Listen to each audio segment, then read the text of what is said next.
আমি ওয়াটার কিংডমের বিজ্ঞাপনের জন্য কাজটি করছি না, বরং আমার শুভাকাঙ্ক্ষীদের ঈদে দেখানোর জন্য এবং আমার নিজের জীবনের স্মৃতি হিসেবে ধরে রাখার জন্য আমি এই কাজটি করছি।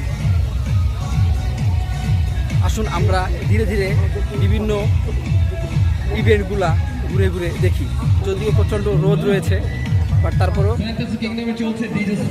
রোদের আশা হয় না, যেহেতু আজকে এসেছি। সুতরাং চেষ্টা করব সব কিছু নিয়ে দেখার জন্য এবং আমার শুভাকাঙ্ক্ষীদের দেখানোর জন্য।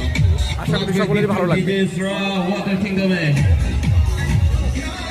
আরো থাকবে ডান্স পারফরমেন্স, থাকবে ডান্স কম্পিটিশন।